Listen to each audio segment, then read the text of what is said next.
Hi, I'm Soren Bjornstad. I work on RemNote, spaced repetition, flashcards, and general learning tool. I've done a couple of videos on here before in which I show you how I use RemNote to create flashcards and learn things. A newer feature that RemNote has is the ability to learn directly from a YouTube video, and I haven't really had a chance to use this feature a ton myself, but I certainly haven't done any videos on it.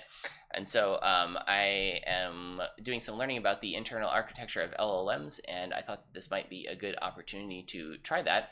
So I have done this first video in this In the last chapter, whoops, there we go, on transformers, and I'm going to do this attention in transformers, kind of follow up from it.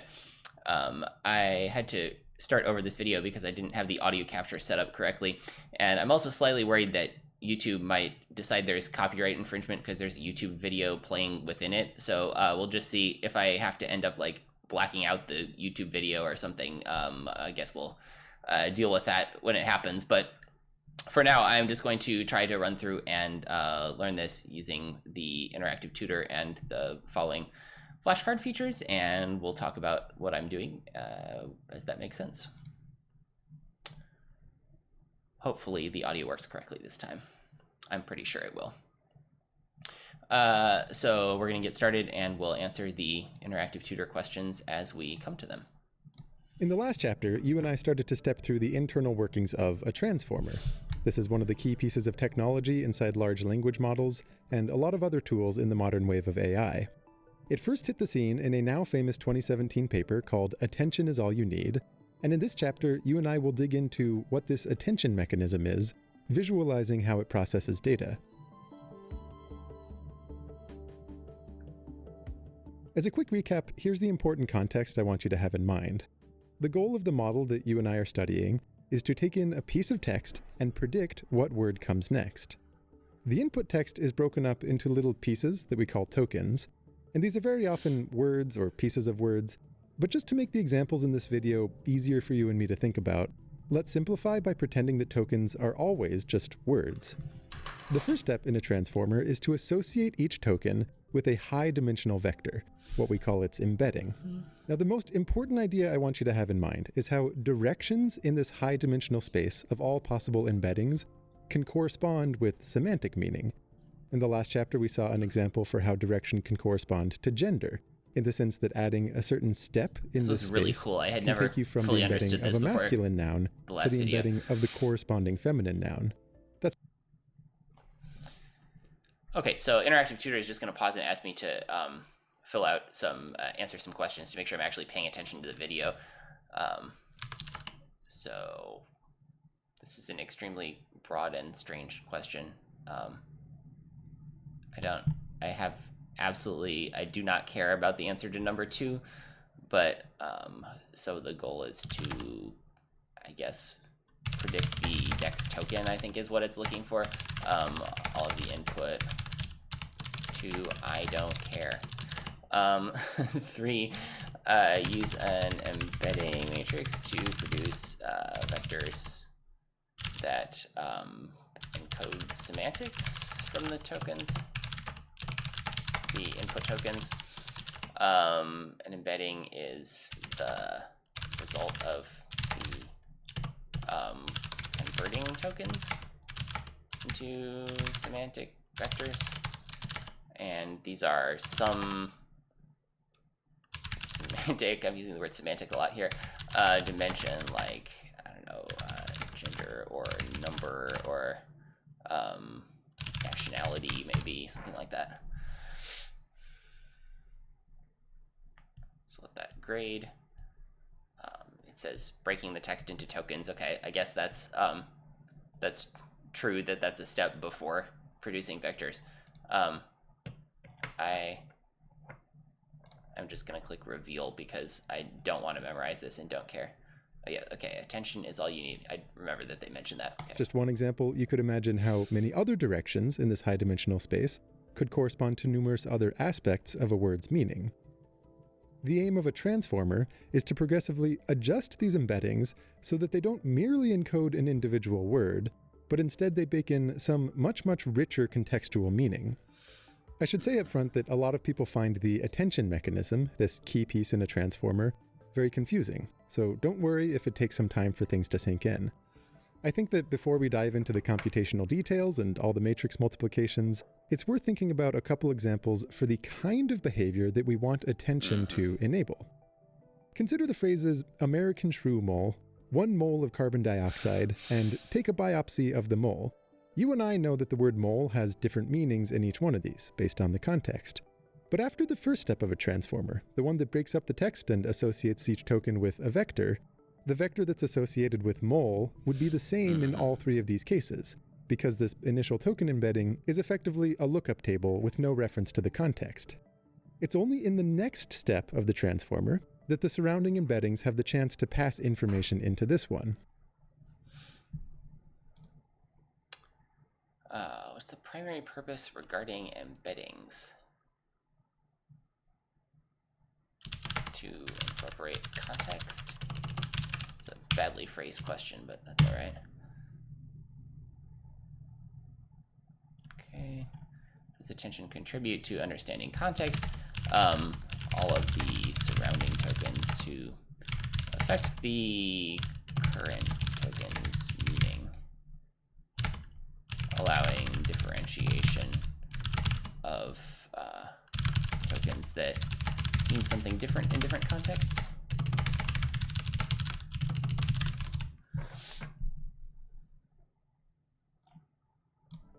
The picture you might have in mind is that there are multiple distinct directions in this embedding space, encoding the multiple distinct meanings of the word mole, and that a well-trained attention block calculates what you need to add to the generic embedding to move it to one of these more specific directions as a function of the context. To take another example, consider the embedding of the word tower. This is presumably some very generic, non-specific direction in the space associated with lots of other large, tall nouns. If this word was immediately preceded by Eiffel, you could imagine wanting the mechanism to update this vector so that it points in a direction that more specifically encodes the Eiffel Tower, maybe correlated with vectors associated with Paris and France and things made of steel.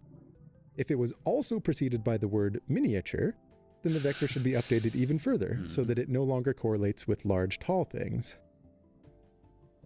More generally than just refining the meaning of a word, the attention block allows the model to move information encoded in one embedding to that of another, potentially ones that are quite far away, and potentially with information that's much richer than just a single word. What we saw in the last chapter was how after all of the vectors flow through the network, including many different attention blocks, the computation that you perform to produce a prediction of the next token is entirely a function of the last vector in the sequence. So imagine, for example, that the text you input is most of an entire mystery novel, all the way up to a point near the end, which reads, "Therefore the murderer was." If the model's going to accurately predict the next word, that final vector in the sequence, which began its life simply embedding the word was, will have to have been updated by all of the attention blocks to represent much, much more than any individual word, somehow encoding all of the information from the full context window that's relevant to predicting the next word. So it allows, this is basically the same question as the previous one, to pile up, be incorporated in other tokens, eventually resulting in a single final token, encoding most of the information of the text that will be helpful to predict the next token, the key output of the model.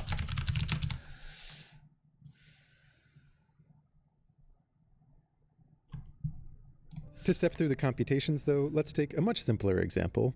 Imagine that the input includes the phrase, "A fluffy blue creature roamed the verdant forest." And for the moment, suppose that the only type of update that we care about is having the adjectives adjust the meanings of their corresponding nouns. What I'm about to describe is what we would call a single head of attention, and later we will see how the attention block consists of many different heads run in parallel. Interesting. Again, the initial embedding for each word is some high-dimensional vector that only encodes the meaning of that particular word with no context. Actually, that's not quite true. They also encode the position of the word. There's a lot more to say about the specific way that positions are encoded, But right now, all you need to know is that the entries of this vector are enough to tell you both what the word is and where it exists in the context. Let's go ahead and denote these embeddings with the letter E. The goal is to have a series of computations produce a new refined set of embeddings where, for example, those corresponding to the nouns have ingested the meaning from their corresponding adjectives. And playing the deep learning game, we want most of the computations involved to look like matrix vector products, where the matrices are full of tunable weights, things that the model will learn based on data. To be clear, I'm making up this example of adjectives updating nouns just to illustrate the type of behavior that you could imagine an attention head doing. As with so much deep learning, the true behavior is much harder to parse because it's based on tweaking and tuning a huge number of parameters to minimize some cost function. It's just that as we step through all of the different matrices filled with parameters that are involved in this process, I think it's really helpful to have an imagined example of something that it could be doing to help keep it all more concrete. For the first step of this process, you might imagine each noun, like creature, asking the question, hey, are there any adjectives sitting in front of me? And for the words fluffy and blue to each be able to answer, yeah, I'm an adjective and I'm in that position. That question is somehow encoded as yet another vector, another list of numbers, which we call the query for this word. This query vector, though, has a much smaller dimension than the embedding vector, say 128. Computing this query looks like taking a certain matrix, which I'll label WQ, and multiplying it by the embedding. Compressing things a bit, let's write that query vector as Q, and then anytime you see me put a matrix next to an arrow like this one, it's meant to represent that multiplying this matrix by the vector at the arrow's start gives you the vector at the arrow's end. Hold on. So the arrow's start. Oh, that. E times this equals Q. Okay, that makes sense. In this case, you multiply this matrix by all of the embeddings in the context, producing one query vector for each token. The entries of this matrix are parameters of the model, which means the true behavior is learned from data, and in practice, what this matrix does in a particular attention head is challenging to parse. But for our sake, imagining an example that we might hope that it would learn, we'll suppose that this query matrix maps the embeddings of nouns to certain directions in this smaller query space that somehow encodes the notion of looking for adjectives in preceding positions. As to what it does to other embeddings, who knows? Maybe it simultaneously tries to accomplish some other goal with those. Right now, we're laser focused on the nouns. At the same time, associated with this is a second matrix called the key matrix, which you also multiply by every one of the embeddings. This produces a second sequence of vectors that we call the keys. Conceptually, you want to think of the keys as potentially answering the queries. This key matrix is also full of tunable parameters, and just like the query matrix, it maps the embedding vectors to that same smaller dimensional space. You think of the keys as matching the queries whenever they closely align with each other. Okay. In our example, you would imagine that the key matrix maps the adjectives, like fluffy and blue, to vectors that are closely aligned with the query produced by the word creature. To measure how well each key matches each query, you compute a dot product between each possible key-query pair. I like to visualize a grid full of a bunch of dots, where the bigger dots correspond to the larger dot products, the places where the keys and queries align. For our adjective-noun example, that would look a little more like this, where if the keys produced by fluffy and blue really do align closely with the query produced by creature, then the dot products in these two spots would be some large positive numbers. In the lingo, machine learning people would say that this means the embeddings of fluffy and blue attend to the embedding of creature. By contrast to the dot product between the key for some other word, like the, and the query for creature, would be some small or negative value that reflects that these are unrelated to each other. So we have this grid of values that can be any real number from negative infinity to infinity, giving us a score for how relevant each word is to updating the meaning of every other word. The way we're about to use these scores is to take a certain weighted sum along each column, weighted by the relevance. So instead of having values range from negative infinity to infinity, what we want is for the numbers in these columns to be between 0 and 1, and for each column to add up to 1, as if they were a probability distribution. If you're coming in from the last chapter, you know what we need to do then. We compute a softmax along each one of these columns I don't get why to it's supposed to be a normalize the probability. values. In our picture, after you apply softmax to all of the columns, we'll fill in the grid with these normalized values. At this point, you're safe to think about each column as giving weights according to how relevant the word on the left is to the corresponding value at the top. We call this grid an attention pattern. Now, if you look at the original Transformer paper, there's a really compact way that they write this all down. Here, the variables q and k represent the full arrays of query and key vectors respectively, those little vectors you get by multiplying the embeddings by the query and the key matrices. This expression up in the numerator is a really compact way to represent the grid of all possible dot products between pairs of keys and queries.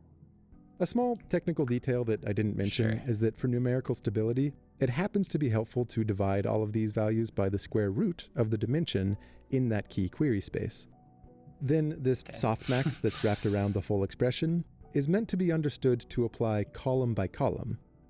As to that V term, we'll talk about it in just a second. Before that, there's one other technical detail that so far I've skipped. For each key. During the training process, when you run this model on a given text example, and all of the weights are slightly adjusted and tuned to either reward or punish it based on how high a probability it assigns to the true next word in the passage, it turns out to make the whole training process a lot more efficient if you simultaneously have it predict every possible next token following each initial subsequence of tokens in this passage. I actually did mention that earlier. For example, with the phrase that we've been focusing on, it might also be predicting what words follow creature and what words follow the.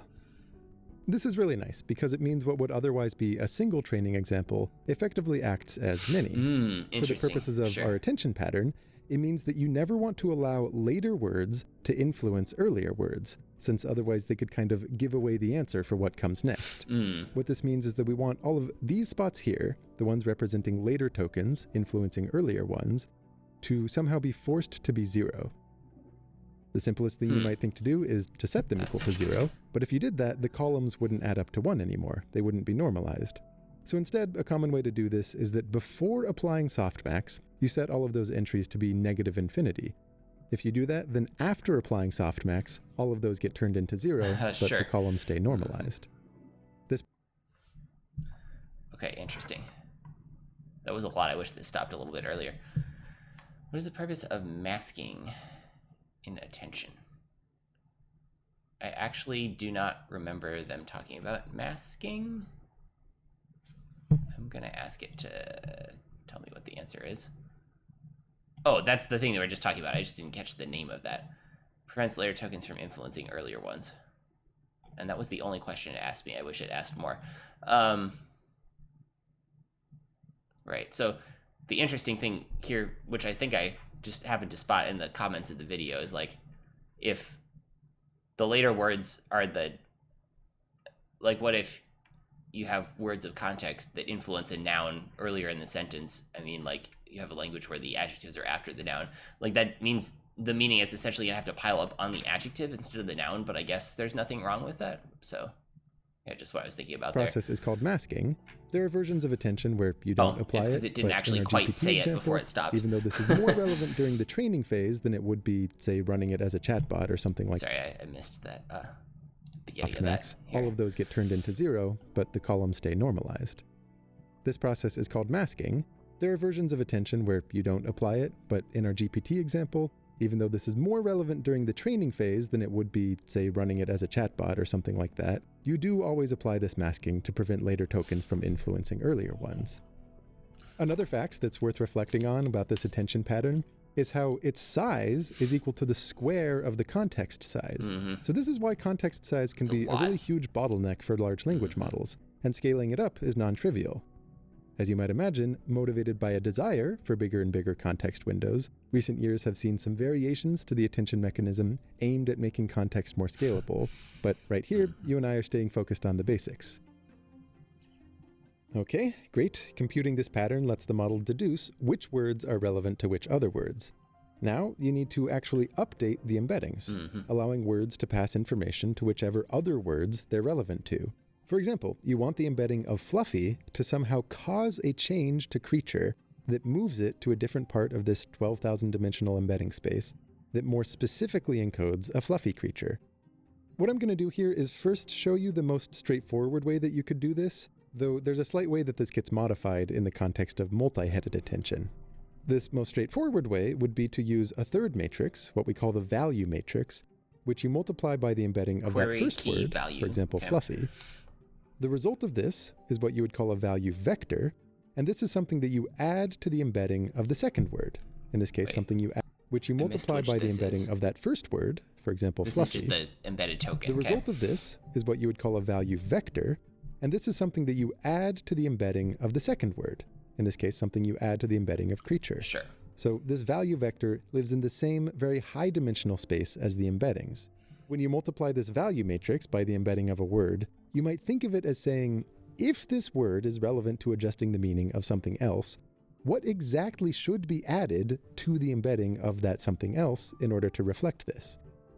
Looking back in our diagram, let's set aside all of the keys and the queries, Oh, okay. since Yeah. after you compute the attention pattern, you're done with those. Then you're going to take this value matrix and multiply it by every one of those embeddings to produce a sequence of value vectors. You might think of these value vectors as being kind of associated with the corresponding keys. For each column in this diagram, Key value. you multiply each of the value vectors by the corresponding weight in that column. Sure. For example, here, under the embedding of makes creature, sense. you would be adding large proportions of the value vectors for fluffy and blue, while all of the other value vectors get zeroed out, or at least nearly zeroed out. And then finally, the way to actually update the embedding associated with this column, previously encoding some context-free meaning of creature, you add together all of these rescaled values in the column, producing a change that you want to add that I'll label delta E, and then you add that to the original embedding. Right. Hopefully, what results is a more refined vector encoding the more contextually rich meaning, like that of a fluffy blue creature. Okay, so there's query, key, and value. As I just said while watching the video. First step. First step is to multiply the embedded token of the modifying word. I think the modifying word? Or is it the one being modified? I'm not sure. By the query. Wait. No, this is the word to be modified by the query, and then the other one is the key. I think.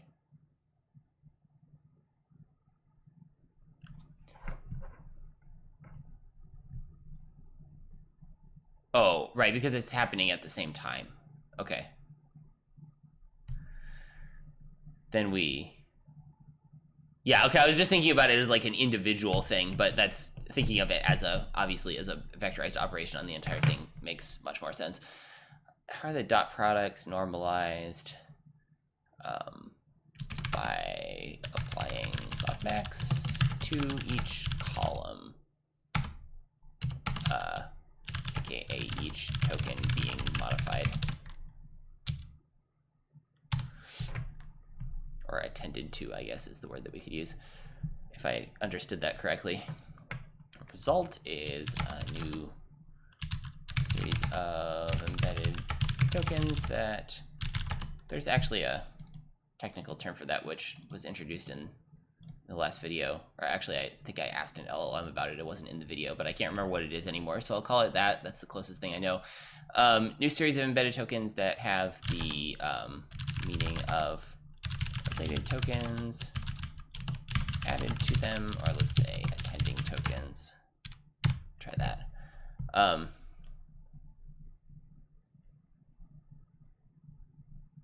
Okay, I didn't understand this question because it was too vague. It wanted to know the thing that we saw where it marked off the essentially like the weight of each pair. Okay, I wish it had explained that a little more clearly what it wanted. Now it's hard to ask a, a clarification question to test whether I understand that step. How are the value vectors used in updating embeddings? They're multiplied by the weight or the result of the attention pattern to produce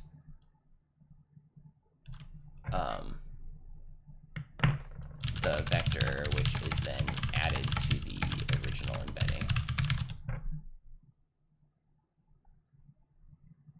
Okay. So, right, I wanted to know, compute the dot products, then this is kind of out of order in the process. Then once we've computed the dot products between the query and the key vectors, which are all created by multiplying the weight and key matrices by every vector here, then we get this attention pattern, which has the weights essentially, which I think maybe the term weight they're using there does not mean the same thing as weights in like the matrices, and that's why it's confusing me, but I'm not quite sure about that. Does this use, it doesn't have anything where it had asked weights. I think they just want it because of this, like, they mean this because of the weighted sum.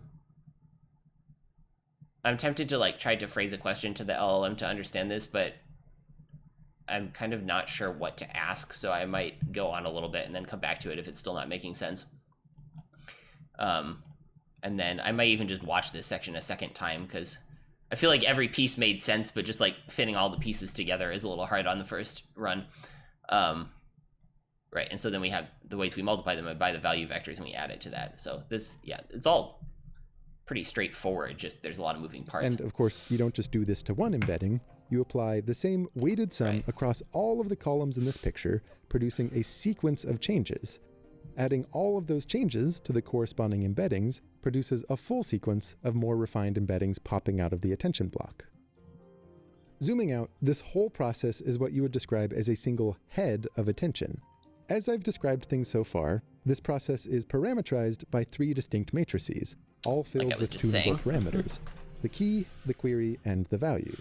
I want to take a moment to continue what we started in the last chapter with the scorekeeping, where we count up the total number of model parameters using the numbers from GPT-3. Maybe we'll get that. These key and query right now. matrices each have 12,288 columns, matching the embedding dimension, and 128 rows, matching the dimension of that smaller key query space. This gives us an additional Why is the dimension of the key query space 128? This is what I'm going to just directly ask. The dimension of the key query space 128. See if it has the context to answer this.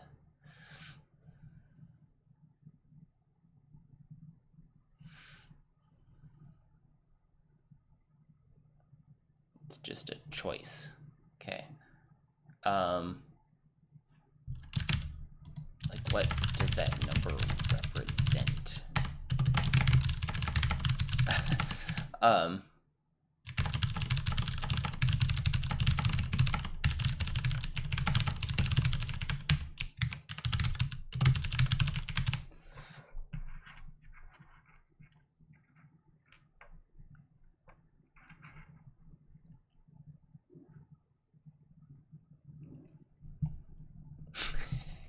It represents the dimensionality. Thank you. Number of features used to represent each token when comparing the relationships. Okay, I guess it's just so abstract, it's hard to... So there's like essentially 128 parameters that are influencing whether something gets classified as being relevant. All right, we'll go with that. 0.5 million or so parameters for each one. If you look at that value matrix, by contrast, the way I've described things so far would suggest that it's a square matrix that has 12,288 columns and 12,288 rows, since both its inputs and its outputs live in this very large embedding space. If true, that would mean about 150 million added parameters. And to be clear, you could do that. You could devote orders of magnitude more parameters to the value map than to the key and query. But in practice, it is much more efficient if instead you make it so that the number of parameters devoted to this value map is the same as the number devoted to the key in the query. This is especially relevant in the setting of running multiple attention heads in parallel. The way this looks is that the value map is factored as a product of 2 smaller matrices. Conceptually, I would still encourage you to think about the overall linear map, one with inputs and outputs both in this larger embedding space. For example, taking the embedding of blue to this blueness direction that you would add to nouns. It's just that it's broken up into 2 separate steps. The first matrix on the right here has a smaller number of rows, typically the same size as the key query space. Weird. What this means is you can think of it as mapping the large embedding vectors down to a much smaller space. Sure. This is not the conventional naming, but I'm going to call this the value down matrix. The second matrix maps from this smaller space back up to the embedding space, producing the vectors that you use to make the actual updates. I'm going to call this one the value up matrix, which again is not conventional. The way that you would see this written in most papers looks a little different. I'll talk about it in a minute. In my opinion, it tends to make things a little more conceptually confusing. To throw in linear algebra jargon here, what we're basically doing is constraining the overall value map to be a low-rank transformation. Turning back to the parameter count, all 4 of these matrices have the same size, and adding them all up, we get about 6.3 million parameters for one attention head. As a quick side note, to be a little more accurate, everything described so far is what people would call a self-attention head, to distinguish it from a variation that comes up in other models that's called cross-attention. This isn't relevant to our GPT example, but if you're curious, cross-attention involves models that process 2 distinct types of data, like text in one language and text in another language that's part of an ongoing generation of a translation, or maybe audio input of speech and an ongoing transcription. A cross-attention head looks almost identical. The only difference is that the key and query maps act on different data sets. In a model doing translation, for example, the keys might come from one language, while the queries come from another, and the attention pattern could describe which words from one language correspond to which words in another. And in this setting, there would typically be no masking, since there's not really any notion of later tokens affecting earlier ones. Because they just straight correspond in 2 spaces. If you understood everything so far, and if you were to stop here, you would come away with the essence of what attention really is. All that's really left to us is to lay out the sense in which you do this many, many different times. In our central example, we focused on adjectives updating nouns, but of course, there are lots of different ways that context can influence the meaning of a word. If the words, "they crashed thee," preceded the word car, it has implications for the shape and the structure of that car. And a lot of associations might be less grammatical. If the word wizard is anywhere in the same passage as Harry, it suggests that this might be referring to Harry Potter. Whereas if instead the words Queen, Sussex, and William were in that passage, then perhaps the embedding of Harry should instead be updated to refer to the prince.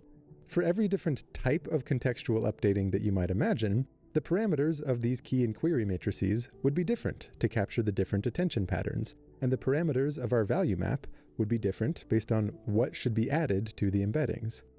And again, in practice, the true behavior of these maps is much more difficult to interpret, where the weights are set to do whatever the model needs them to do to best accomplish its goal of predicting the next token. As I said before, everything we described is a single head of attention, and a full attention block inside a transformer consists of what's called multi-headed attention, where you run a lot of these operations in parallel, each with its own distinct key, query, and value maps. Because you can add them, you can just do that. GPT-3, for example, uses 96 attention heads inside each block. Considering that each one is already a bit confusing, it's certainly a lot to hold in your head. Just to spell it all out very explicitly, this means you have 96 distinct key and query matrices, producing 96 distinct attention patterns. Then each head has its own distinct value matrices, used to produce 96 sequences of value vectors. These are all added together, using the corresponding attention patterns as weights. What this means is that for each position in the context, each token, every one of these heads produces a proposed change to be added to the embedding in that position. So what you do is you sum together all of those proposed changes, one for each head, and you add the result to the original embedding of that position. This entire sum here would be one slice of what's outputted from this multi-headed attention block. A single one of those refined embeddings that pops out the other end of it. Again, this is a lot to think about, so don't worry at all if it takes some time to sink in. The overall idea is that by running many distinct heads in parallel, you're giving the model the capacity to learn many distinct ways that context changes meaning. Pulling up our running tally for parameter count, with 96 heads, each including its own variation of these 4 matrices, each block of multi-headed attention ends up with around 600 million parameters. Not very many.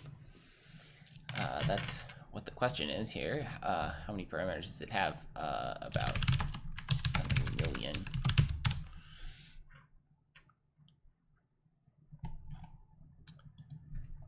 It allows the attention block to think about, put those in quotation marks, think about multiple ways that words could affect their context at the same time efficiently.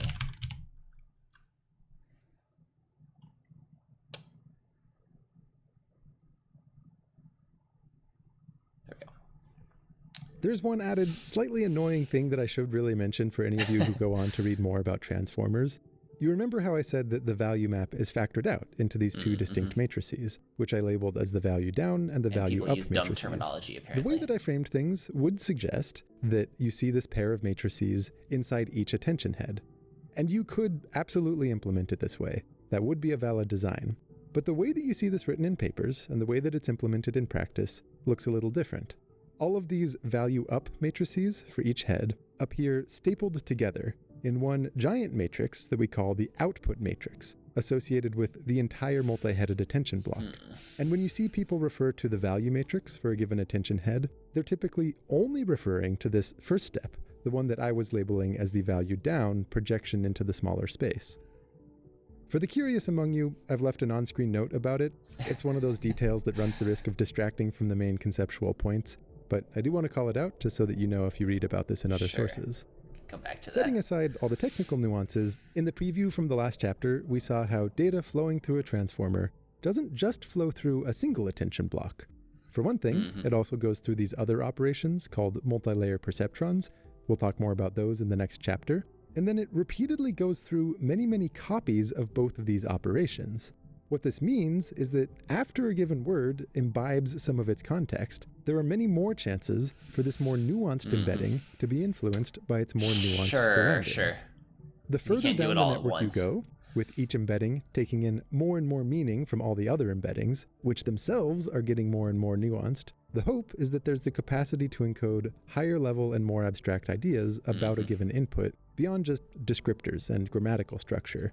Things like sentiment and tone, and whether it's a poem, and what underlying scientific truths are relevant to the piece, and things like that. Turning back one more time to our scorekeeping, GPT-3 includes 96 distinct layers, so the total number of key, query, and value parameters is multiplied by another 96, which brings the total sum to just under 58 billion distinct parameters devoted to all of the attention heads. That is a lot, to be sure, but it's only about a third of the 175 billion that are in the network in total.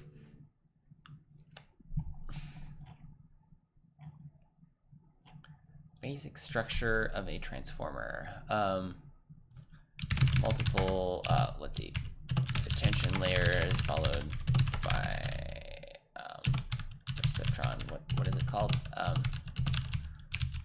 Multi something perceptron. I can't remember the name. Layers repeated some number of times. Maybe it'll tell me what it is. Multi-layer perceptron layers. Multi-layer perceptron layers. Okay. Recursive layers. 96 attention blocks,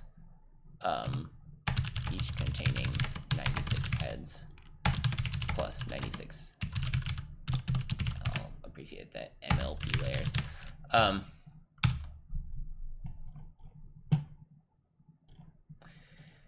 What proportion? About 1/3. That's what we just said. Is that true? Well, half of those are the... No, wait, we didn't count those. We only counted the attention. We only counted the attention block so far. Okay. So even though attention gets all of the attention, the majority of parameters come from the blocks sitting in between these steps. In the next chapter, you and I will talk more about those other blocks, and also a lot more about the training process.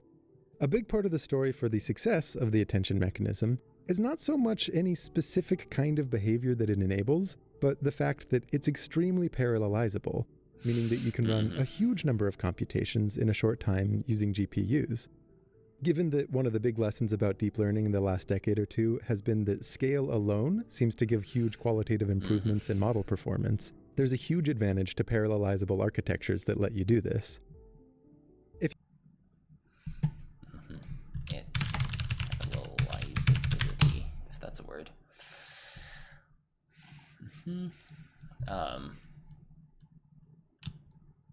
Greatly improved it. Point that scale is generally more important than anything else.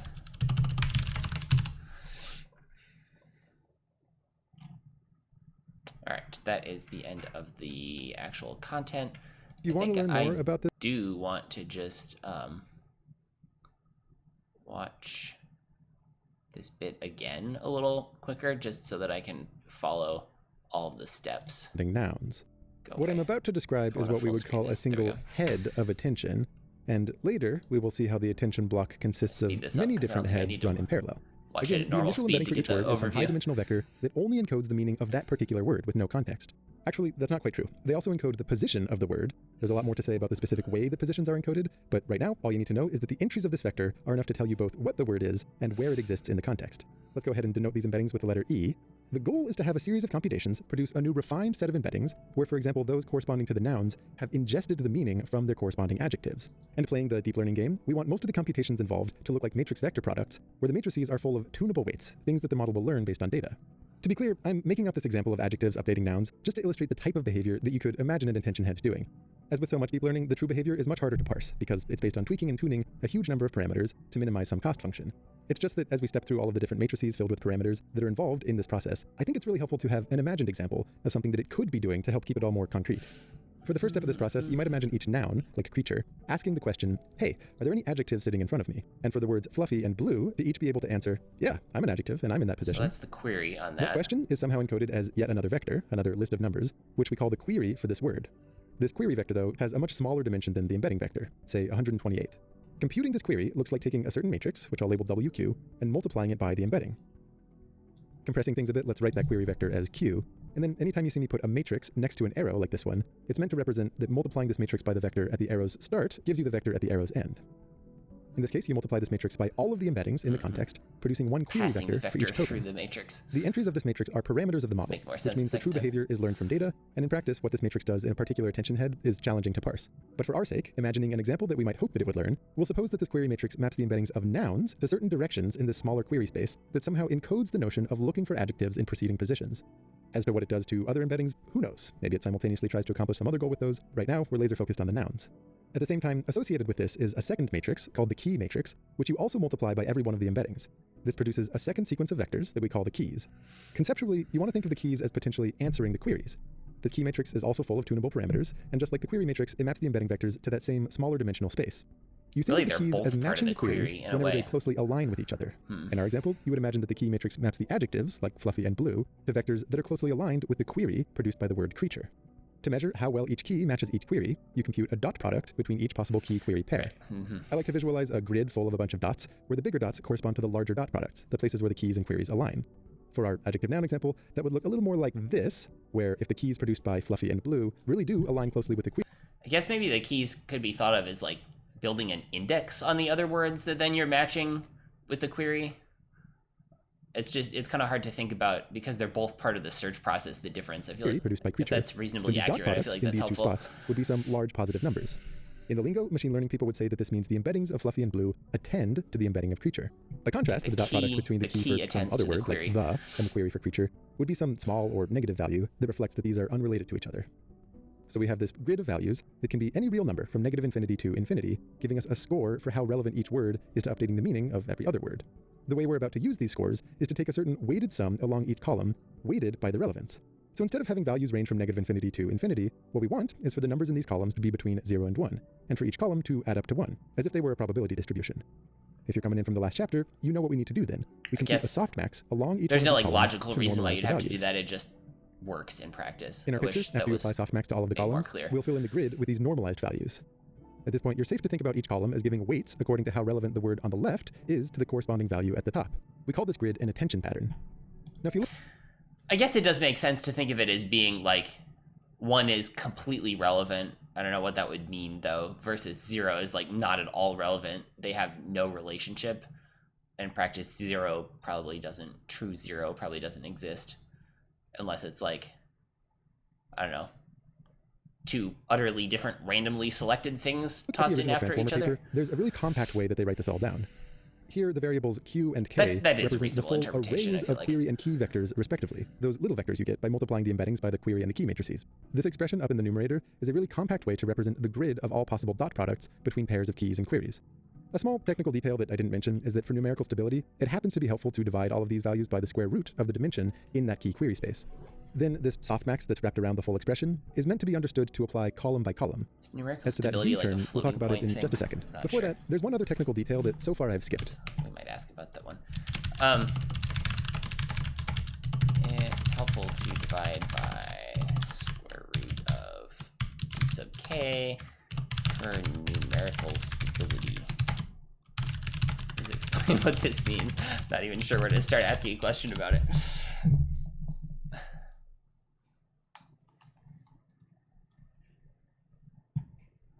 Exploding gradients or vanishing gradients?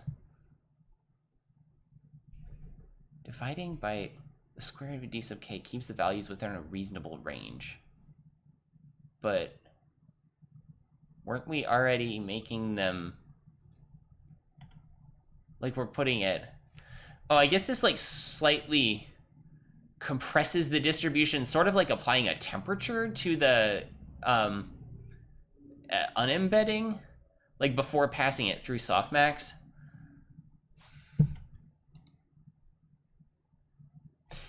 So this prevents like certain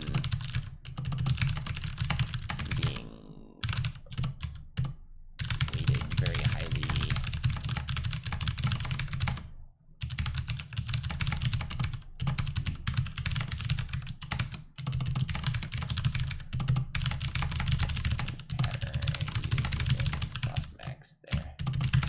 Probably going to tell me I'm extremely insightful.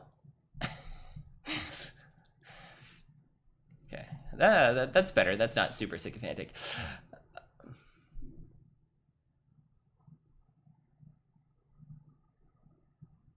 I don't, is that true?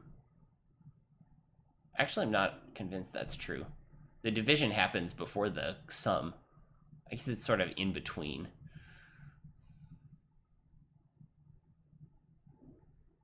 I'm not sure I buy that distinction. I get that they have different purposes. Okay.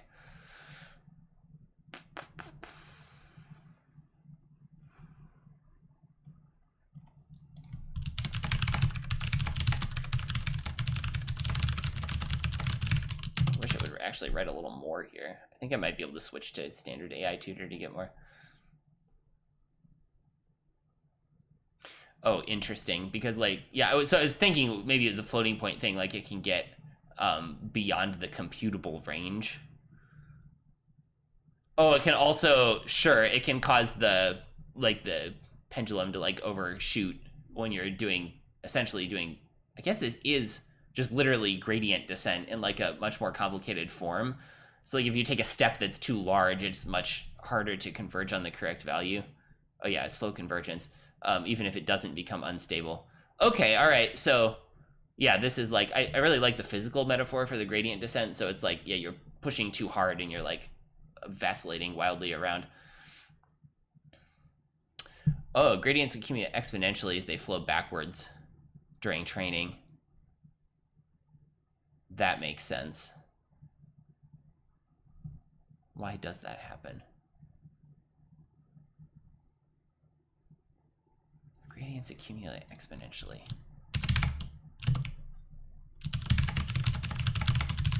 But I'm not quite following.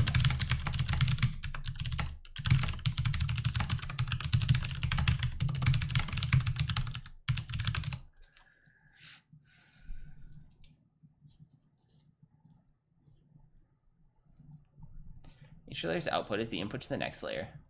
Gradient of the loss function with respect to a weight in a given layer is calculated by applying the chain rule. Oh, because there's just intrinsically a multiplication, which is greater than 1, or often greater than 1.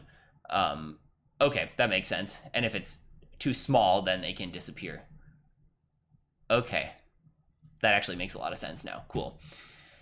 I was still finishing this During the review training here. process, when you run this model on a given text example, and all of the weights are slightly adjusted and tuned to either reward or punish it based on how high a probability it assigns to the true next word in the passage, it turns out to make the whole training process a lot more efficient if you simultaneously have it predict every possible next token following each initial subsequence of tokens in this passage. For example, with the phrase that we've been focusing on, it might also be predicting what words follow creature and what words follow the.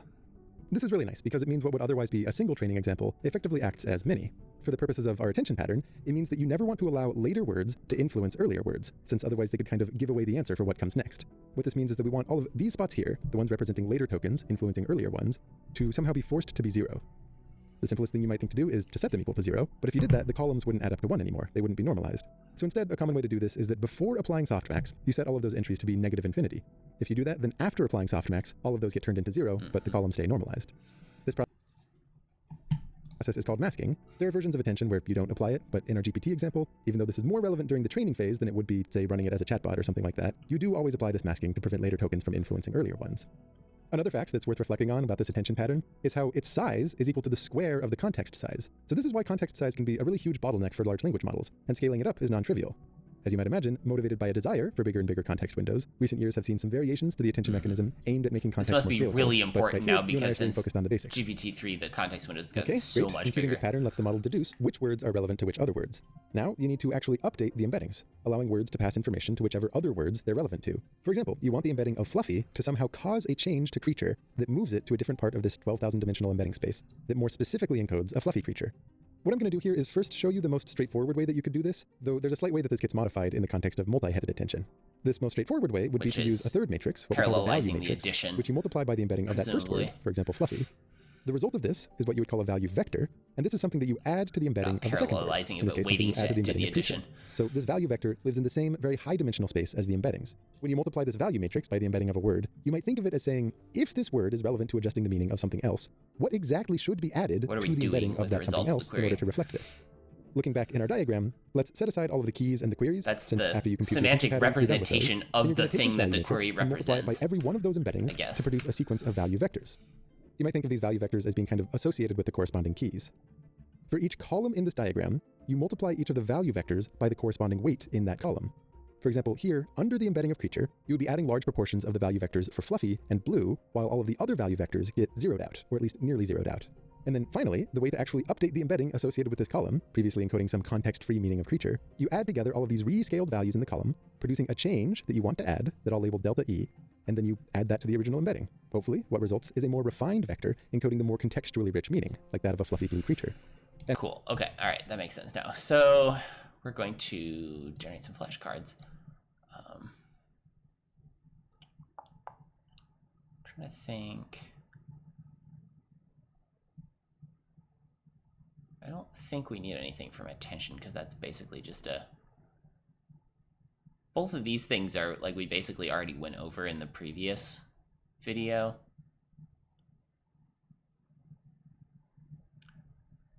So I think we're going to start with these.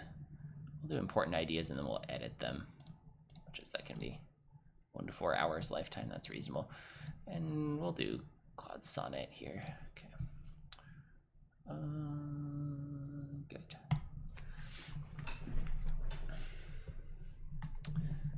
Let that work for a second.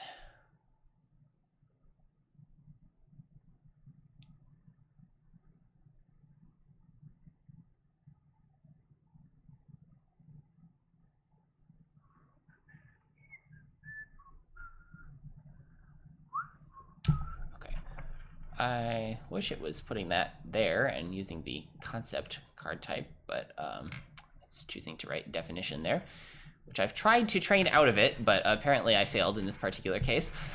In fact, it has not written, weirdly, any concepts here. Concept definitions, well, whatever.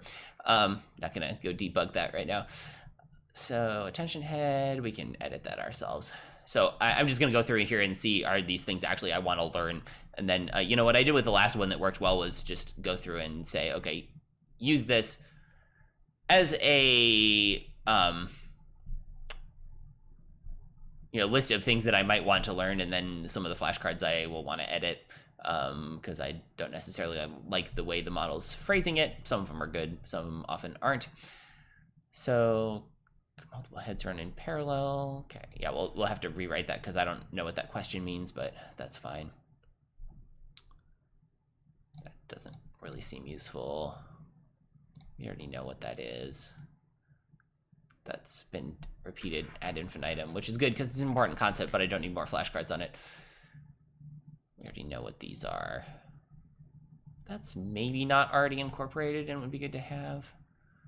That's not really the notation because it was not able to pull out the math notation from the YouTube transcript, which was just what was said.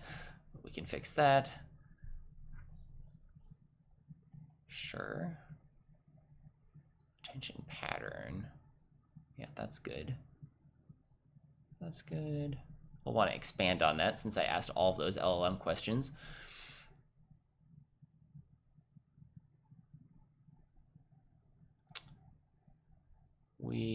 Yeah, I probably do want that because I had that whole question about how to interpret the result of that, where I came up with a solution that I thought made sense. Embedding updates. That's not a useful concept.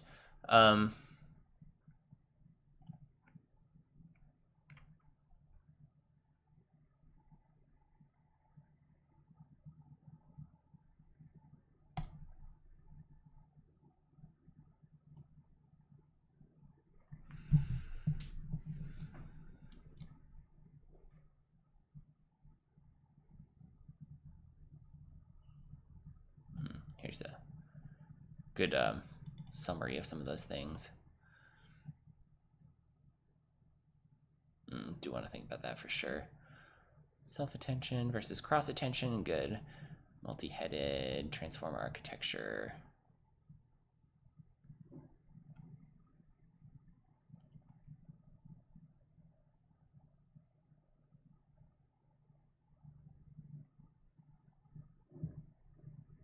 I'm noticing that he uses the phrase attention block and attention layer. I think those are the same thing, but I might want to ask about that.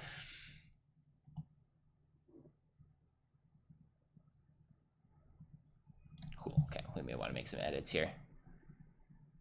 All right, and I'm going to, I would like to actually get this to the other side. I'm not sure if you can do that from here. I think actually if I do a zoom in there, maybe. Here, let's do this. Maybe I need to hide that. I think there's a way that I can get back to the main. There we go. I'll be right back. Okay, so we're going to, I'm not really sure if having a definition here is particularly helpful, and I don't think that's a good definition of an attention head anyway. So let's go ahead and, why is my down arrow key not working there? Something wrong with my keyboard? I can't use the up and down arrows to switch to switch rems. Let's refresh the page here.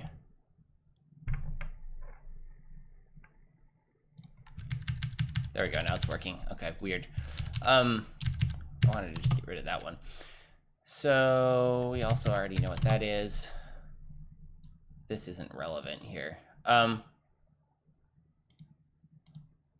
These are the same, essentially. So attention head, how grouped, let's say, into attention blocks. Attention heads are grouped into attention heads.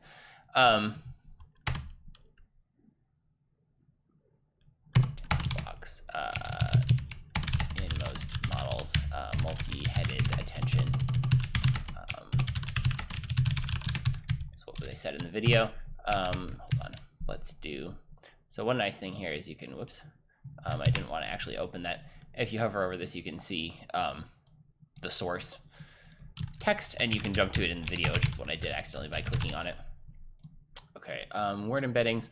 One thing that I would like to do is try to group concepts from the other one that we had yesterday that are actually the same thing. So we have attention block. I can probably, for instance, link this, attention blocks. And word embeddings, we have somewhere, I think about that already here, token embedding. So they also they encode word meaning, so that's good. Let's, instead of word embedding, let's actually go with token embedding, because that's really what it is. And this, I will want to do a merge here with token embedding, that guy. I want to hide everything except the one that's actually relevant there. Okay, the position of the word in the context. Besides meaning, the position of the word in the input context. The context is probably fine. Okay, notation here. That's not really, it's probably about the right spot, but it didn't quite hit the right sentence in the transcript. The YouTube's timestamps are sometimes not quite right. Notation for a query matrix is going to be W sub Q. We'll write it in actual LaTeX here. Function multiplied by embeddings to produce query vectors. I'm not sure if that's a useful function. Smaller than the original embedding. GPT-3 uses 128. Why? The number of parameters would explode. Is that a useful question?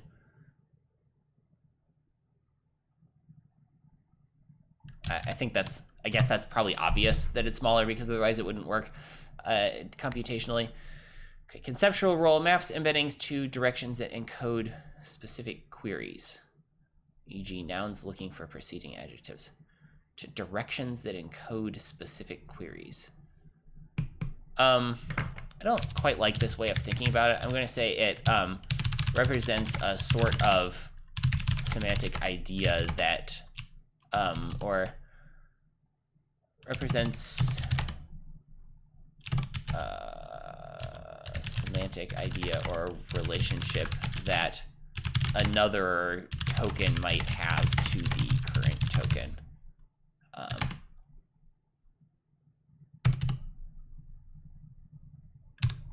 I'll go with that. So key matrix multiplied by embeddings to produce key vectors. Again, I don't really think this is useful to say that the query matrix is multiplied by embedding to produce a query vector. That seems like obvious. Conceptual role produces vectors that identify whether a given token potentially answers the query, the output, the query vector, a query vector. Let's put that in parentheses because it's kind of both. Dimension, same as the query matrix's output. Or let's say output dimension, same as the query matrix. Smaller than the original embedding. Let's say embedded token embedding maybe. That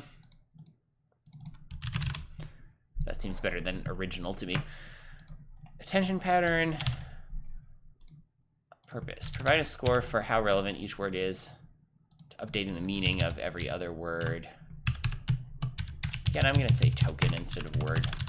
I really appreciate the video lying and saying word. I think it makes it much easier to get at the beginning, but I feel like I don't need to worry about that anymore. I'd rather have the correct words in here. Calculation method, compute dot products between each key query pair. By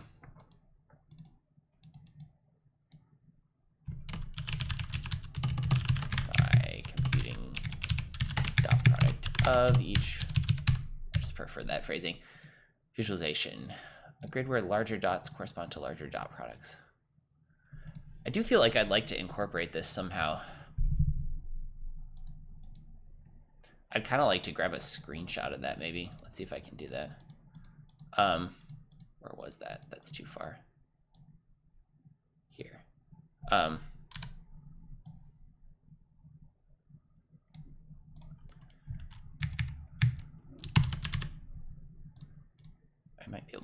right side image here. Okay. That's interesting. That's not great. I wonder if that has to do with the the pin being messed up there. Does it show up correctly when I, oops, I don't want to image occlude. When I do preview.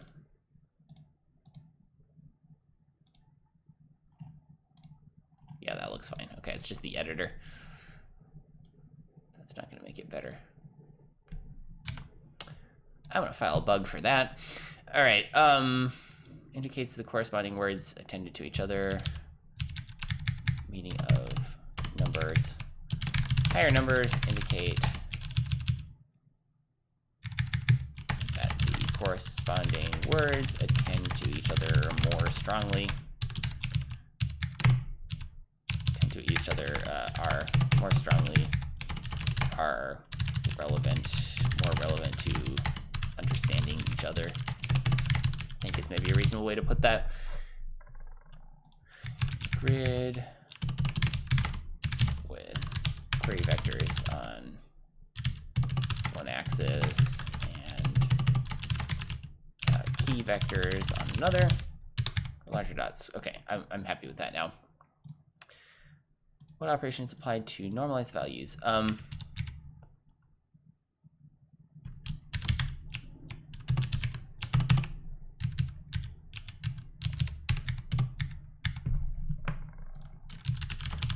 Column, normalize the values, and each column will be query vector to normalize the values, softmax. We'll reference that. And what's the, this was a question that I had, the semantic interpretation of the resulting normalized value. Value 0 represents a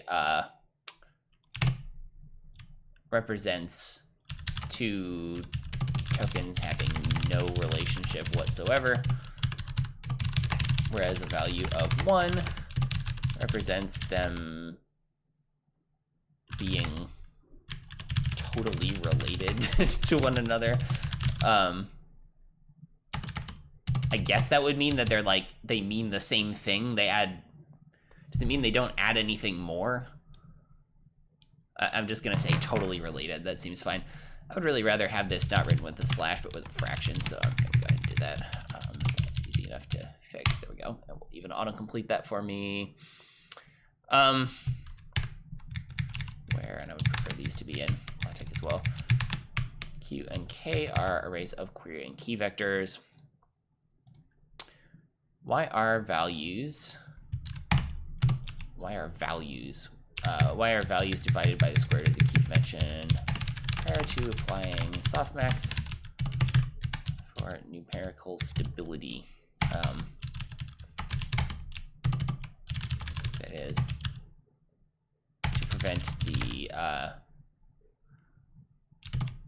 to prevent vector values from growing or shrinking out of control.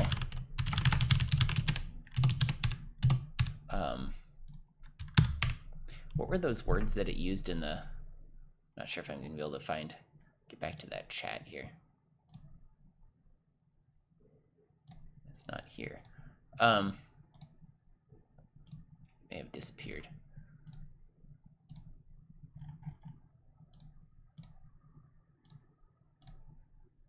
This tool has not been working great.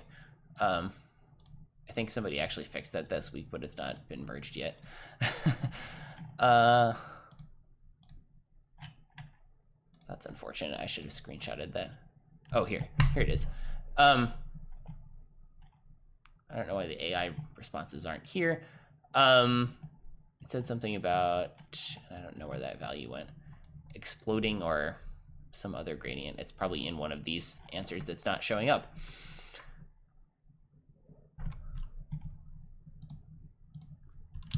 It's the opposite of an exploding gradient. Maybe that'll work. Vanishing. Okay.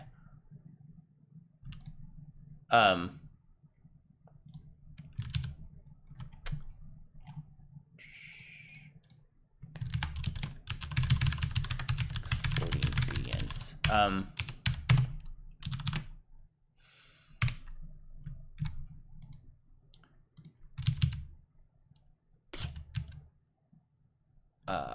Where gradients become small or large. Let's say embedding values. I don't know if that's quite the right terminology. Become excessively small or large. Reason more problematic deep networks. Because each backpropagation step multiplies the gradients. Consistent values that are consistently larger or smaller than 1 in a sequence of steps will lead to exponential growth decay.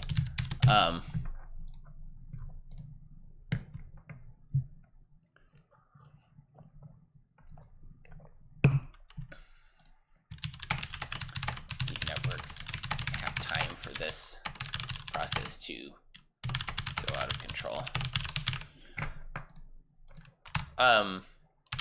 Physical metaphor.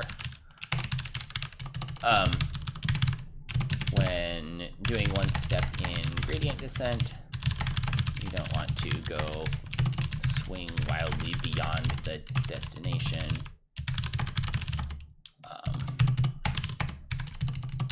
Even if it does eventually stabilize, it will take you longer to get there if you make small, carefully considered, small, steady movements that don't wildly overshoot. Let's just say they don't overshoot at all. Okay, let's link this to softmax. Anything else that we're missing? I do note that we don't have anything showing how the matrices like turn into vectors. We'll see, maybe there's flashcards already lower down. Softmax, this should be merged with our other softmax. I really wish that this would start just like searching for the thing that you're with the exact same name. And I really don't like that after I merged it, it removed the items that were specifically here before. I don't really know why it does that. We're going to hide each of these. Okay, these are the new ones here. Application in attention. Apply to column-wise to the grid of dot products. Whoops. Whoa. Purpose in attention. Y used in attention to you know what? No, let's go with this one. Apply to what in attention? Whoa. I hit page down by mistake. I lost my place. That was a problem exists between keyboard and chair. I still haven't found it yet. Here it is. Each column in the grid of dot products. That's important. Okay. Dot products. Weight, query, and key vectors.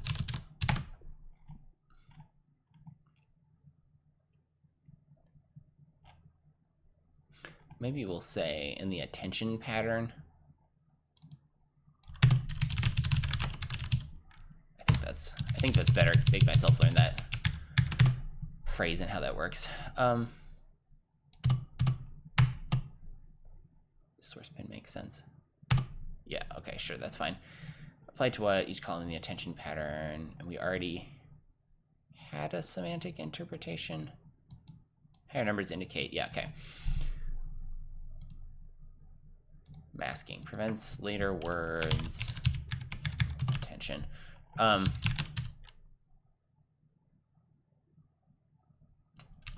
We don't have a single attention phrase. I guess this is, I could turn it into a concept.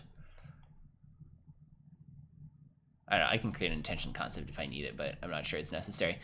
Okay, implementation.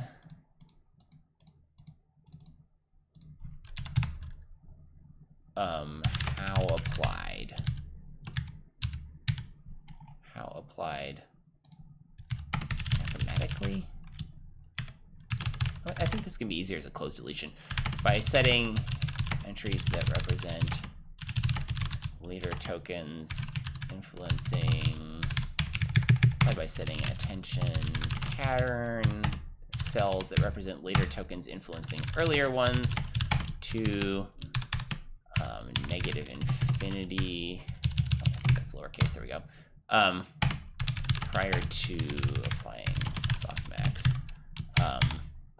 This will be a computation stage, I think. So do we want those to be separate closes? I think they can be separate ones.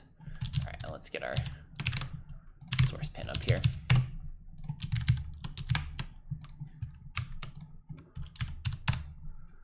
Effect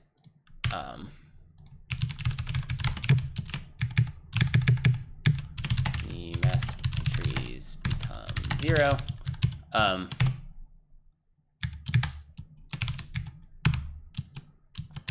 not just set to 0?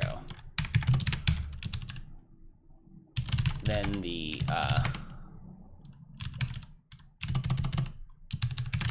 if you set them after applying softmax, the values would no longer add up to 1. If you set them before applying softmax, then they wouldn't have 0 probability. Softmax can give negative values some probability. All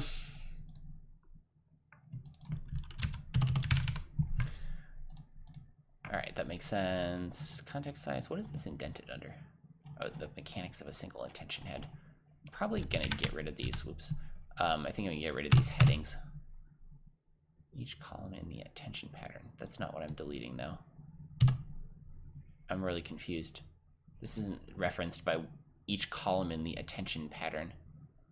This does not link to that.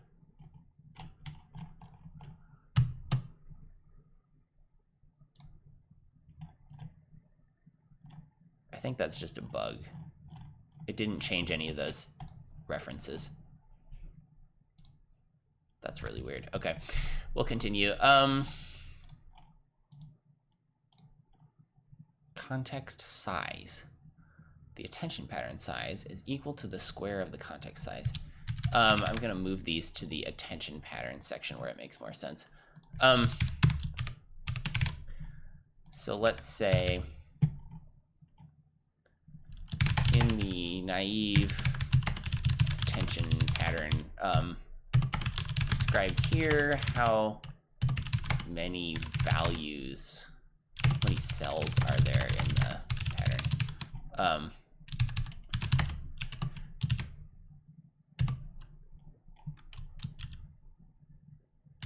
The square of the token embedding dimension, let's just say embedding dimension, and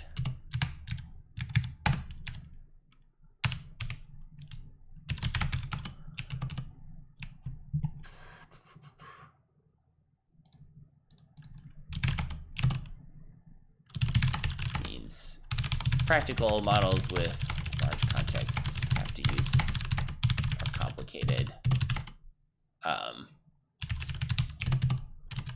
more efficient attention computation mechanisms. And I'll add that pin because I think that's the part of the video that's relevant there. Maybe I'll actually add both. Oops, I think I just pasted the other one over that.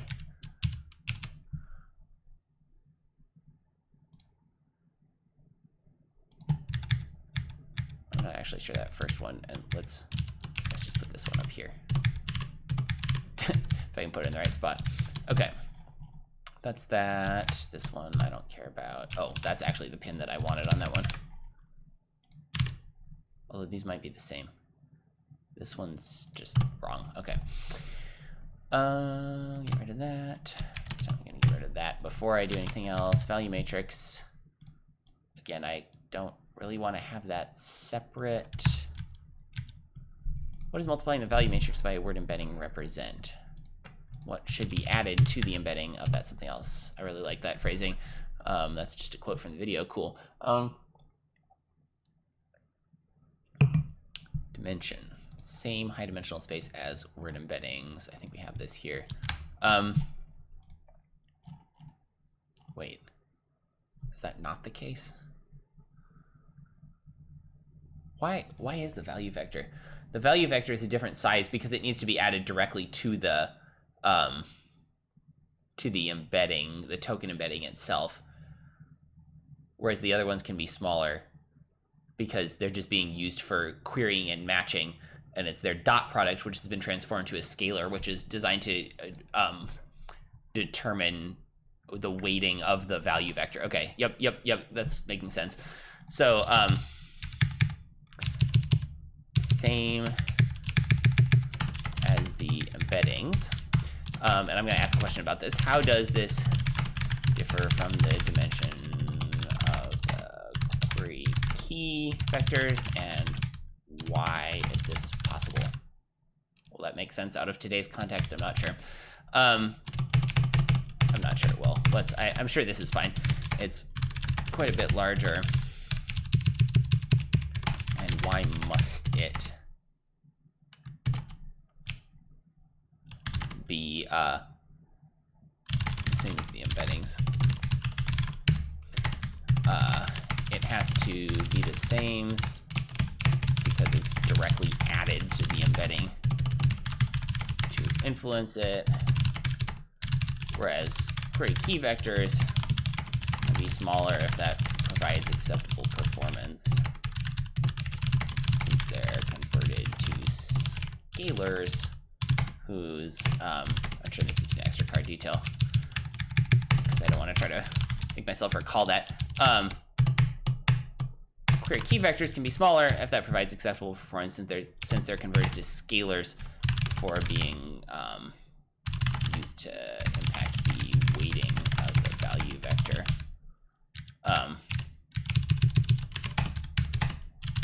Their smaller dimensionality is fine. Are they using the attention mechanism? I think this one's also better expressed as a close. Value vectors are multiplied by the weight in each attention pattern column.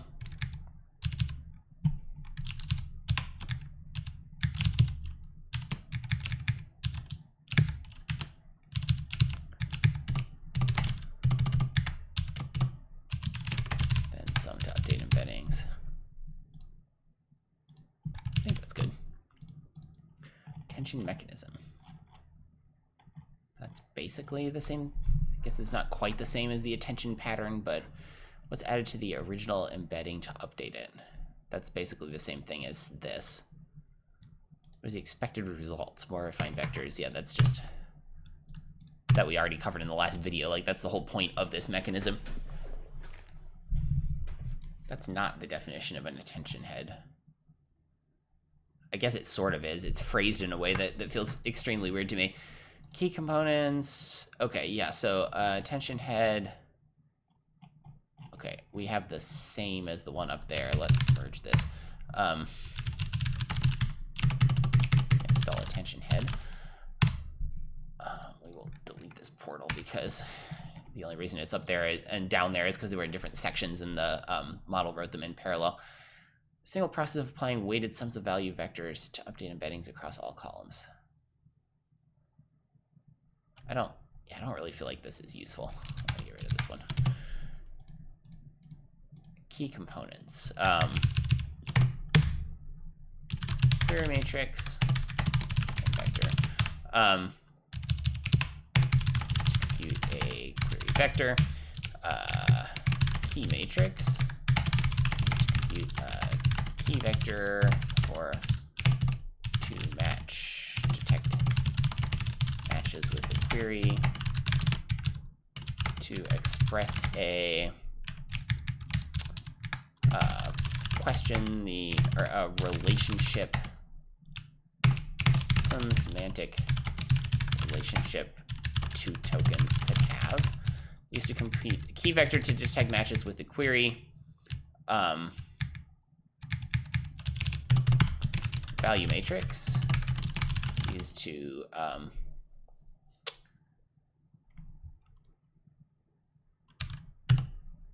represent the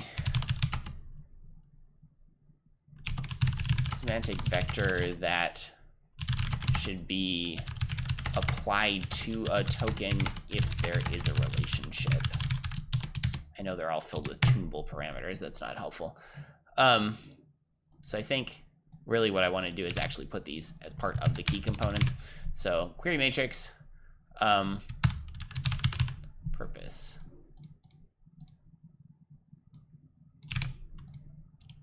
You know what? I might do it here.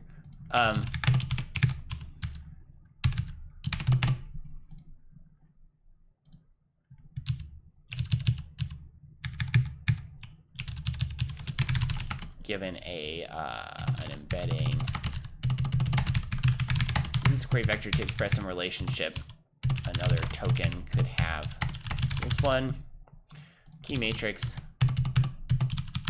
given an embedding, computes a key vector to look up, index whether a query vector might match this token, and a value matrix, another token. Let's say embedding. That's more technically precise. Given embedding commutes a key vector, might match this embedding. I guess that's kind of the same as this conceptual role.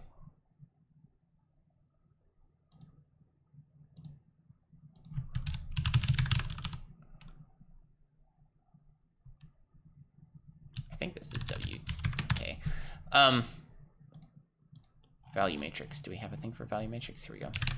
We also have value vectors. Let's bring the whole thing up. We'll try to put them together.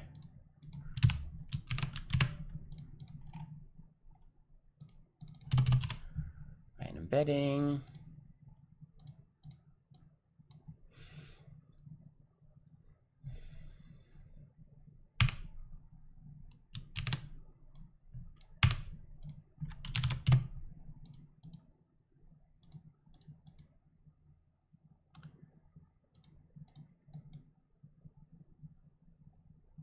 I think the reason I try to put these in definitions is because it would be nice if when you look at the key components here, you would be able to see those definitions on the back of the card. But I think ultimately it's better to just use these conceptual role ones. So I'm gonna just delete those and we'll stick with the conceptual role ones. And this one I'm gonna change to say conceptual role. Produces vectors that identify if the word is relevant, if the embedding is relevant to adjusting the meaning of some other embedding, what should be added to that embedding to change its meaning. So change its meaning. We'll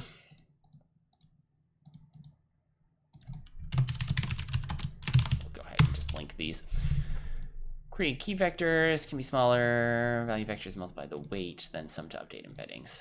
Okay. Value matrix, we already did that. Okay. Softmax maxing. Okay, we finished that section. Great.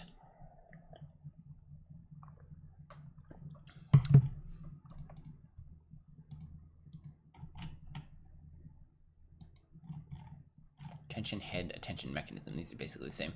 Typical size of key and query matrices, about 5 million parameters each.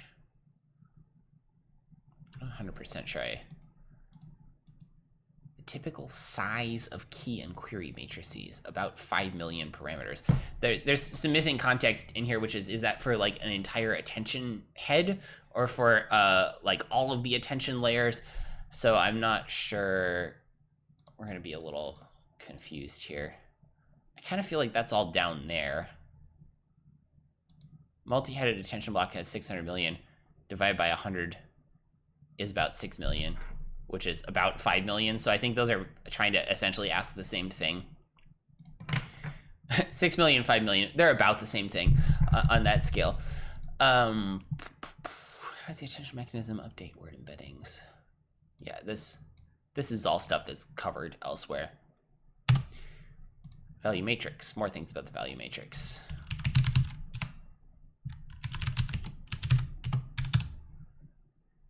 Did that come on? My mouse selected something completely unrelated.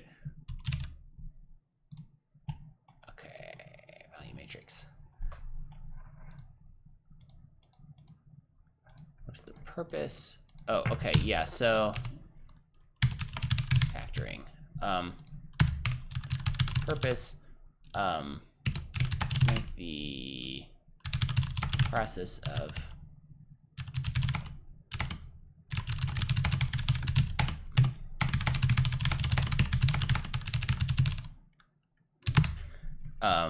structure.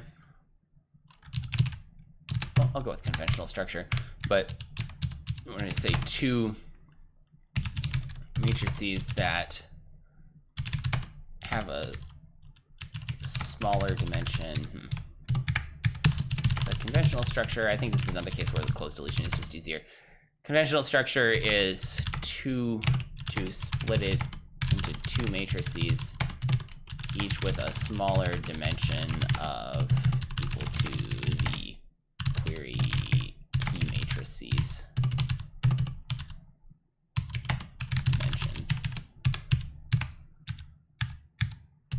dimensions. Dimension. Do they have the same? They're square. The query and key matrices are square? I don't think so. No, because they have to multiply the embedding by that. So we'll go with the smaller dimension.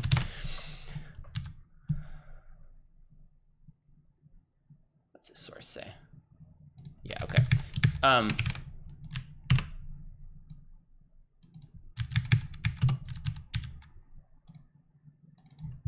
Make the storage and process computing value more efficient by reducing the number of parameters. What's the purpose? That's here. I'm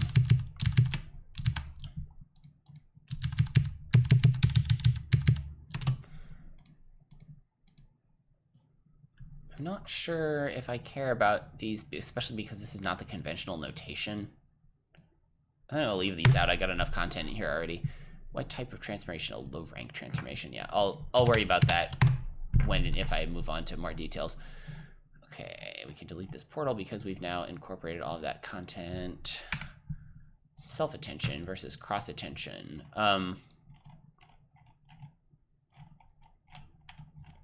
So this attention pattern,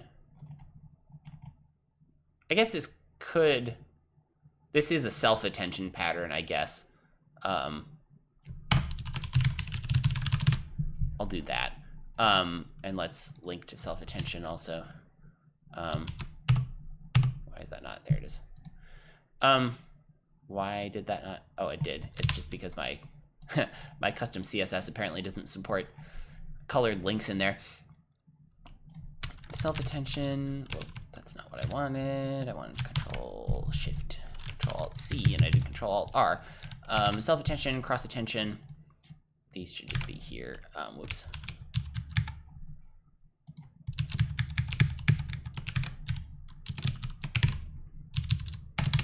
Single text. Cross-attention. Keys and queries, let's say come from different data sets instead of act on. I feel like that makes more sense.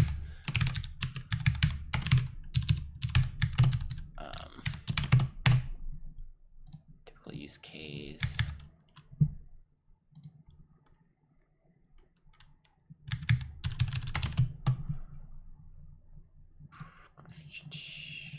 Key difference, no masking is used. Oh yeah, what step of working with an attention pattern? Let's alias that to remove self-attention because that's confusing. It's necessary in self-attention can be skipped in cross-attention.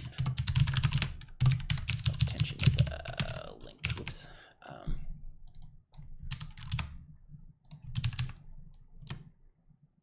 Generating nice tab completion. Masking.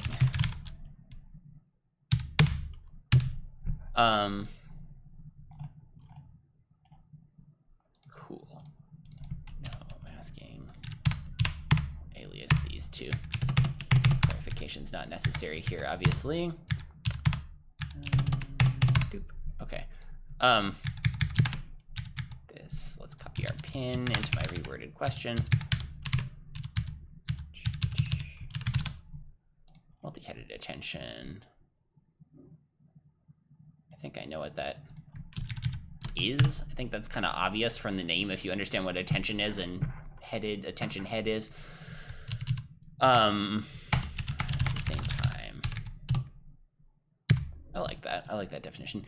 How many attention heads does GPT-3 use in each block? 96. I would like to actually put this within the GPT-3 somewhere in yesterday's. I had a whole bunch of information on GPT-3 here, so we're going to cut this, and I'm going to go GPT-3, this guy. We'll put it here. I don't know why that paste resulted in not including it there, but number of heads per attention block. Descriptor 96. Number of total parameters per attention block, including all 96 heads. One significant figure. 600 million.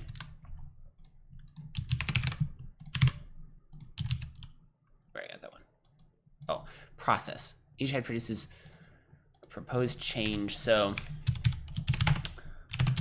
how are results of each attention head combined? Since each attention head outputs a vector which can be added to the original embedding, the attention heads are computed in parallel and then summed, just directly summed.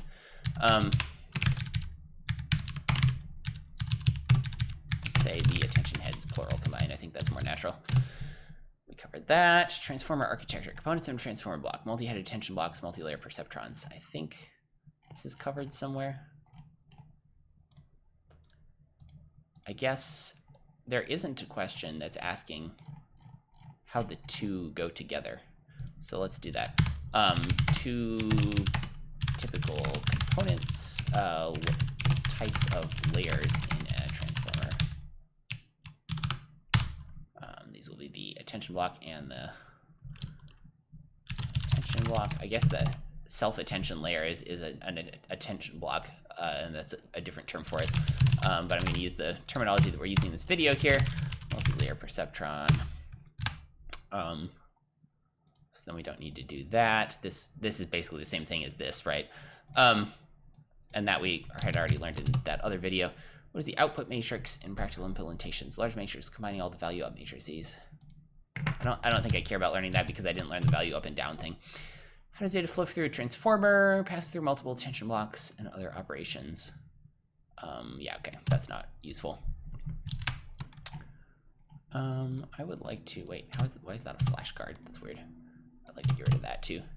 We have this weird goofball deletion warning, which is inaccurate because I forgot to get rid of the section here. Attention mechanism, we basically already have that. Well, we have attention head and attention pattern. Purpose, okay, we already know that. Extremely parallelizable, I get that. Why parallelizability is important, and we kind of covered that it is parallelizable by talking about that. Like, I think that's gonna be enough to help me remember that, which is pretty straightforward. Each layer allows embeddings. Okay, so why are there multiple groups of attention blocks and multi-layer perceptrons?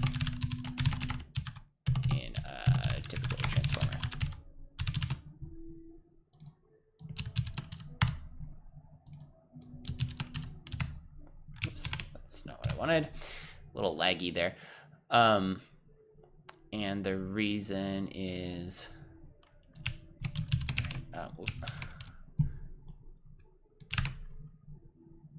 what the heck? Just press Control X there and it like, this is our staging development environment. There's some glitches in the editor that there's been recent changes that haven't been completely had the bugs worked out yet. Each layer allows embeddings to take in more meaning from other embeddings. This is kind of not the best description of it. Why are there multiple groups? Because each layer allows, it's difficult to incorporate all context with only one layer because the semantically more detailed, let's say semantically richer outputs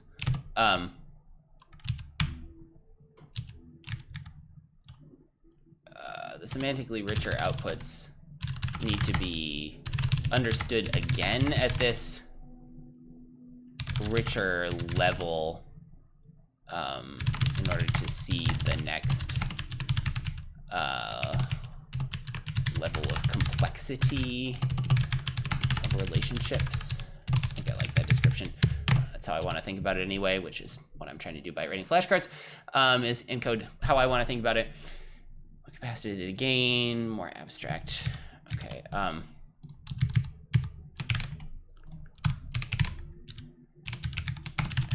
multiple steps include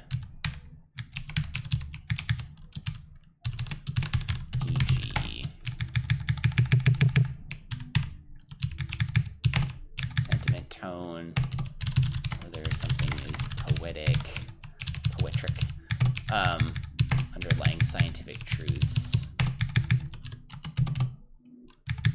Okay, and I replace this so that if I come up with, I try to come up with new ones, right? And in fact, I'm gonna use my example, try to pick a new one pattern here. Yeah, and these are just examples so I can evaluate based on those whether what I said was like one of those things. Okay, and then we have our question again of GPT-3 here, and number of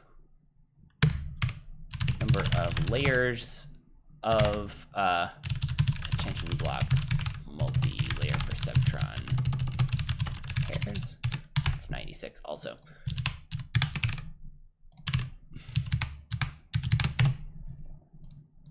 Just covered that.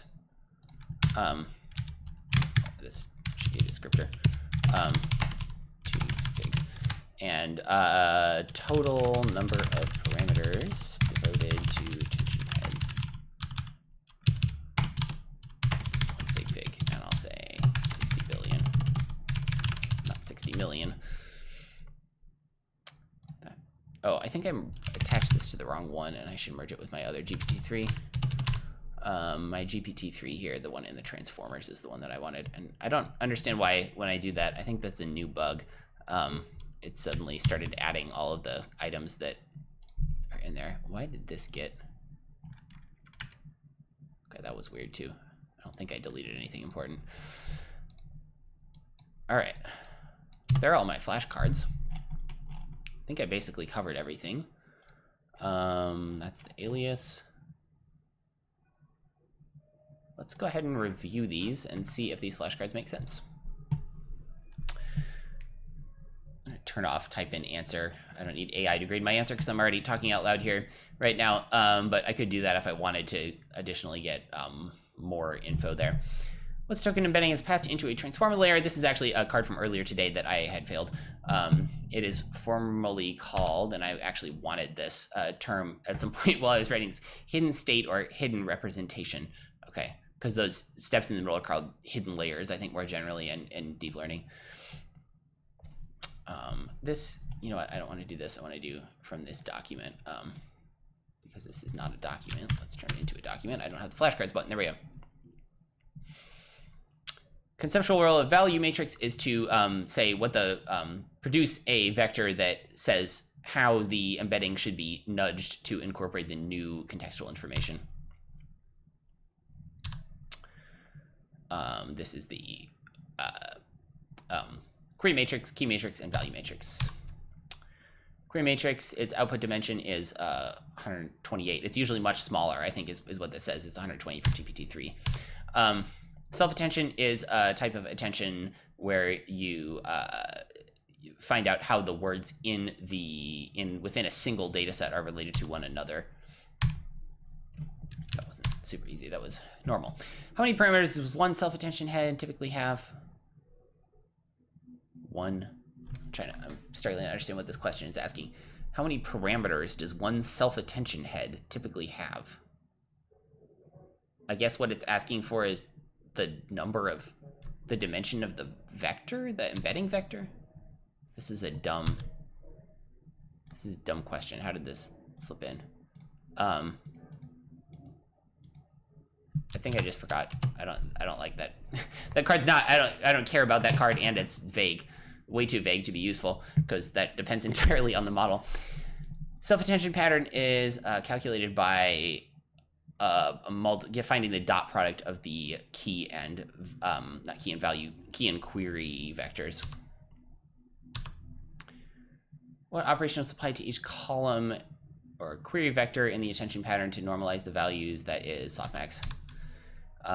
Semantic interpretation, 1 is like completely related, completely attending to affecting each other. 0 is not at all. Attention mechanism, where keys and queries come from different data sets, that's cross attention. Applied by setting cells that represent later tokens to masking is done by representing, wow, this question is kind of hard to read. Masking is applied by setting attention pattern cells. Here, let's start by using that alias. Okay. Applied by setting attention pattern cells that represent later tokens, influencing earlier ones, to negative infinity prior to applying softmax. Value vectors are multiplied by the weight. That's the result of the dot product of the other two values. Purpose of multi-headed attention so that you can compute or learn and compute multiple different ways that things could relate at once in parallel.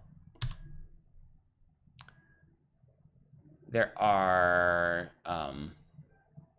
the square of the dimension of the embedding. Key matrix is basically acting as a way to produce an index, figure out which things match the query. That is extremely loud music outside. I don't know what's going on. Where are the multiple groups of attention blocks? Because like you can't do them all at once, especially since you're parallelizing each thing, because you kind of have to have more context already in there in order to see the higher levels of relationships between things. This provides numerical stability, preventing a gradient, is it called collapse, or I can't remember what the terms are now, but preventing the number from of a particular weight, or sorry, rather one of the values of the vector, I guess, from either exploding or reaching 0. Vanishing or exploding gradient, there we are. So that's when you don't have this stability, and when you backpropagate, you end up getting like exponential growth or decay, causing the numbers to no longer make any sense. This is like swinging too far while trying to do your gradient descent, where you model it as like a ball trying to roll into a local minimum.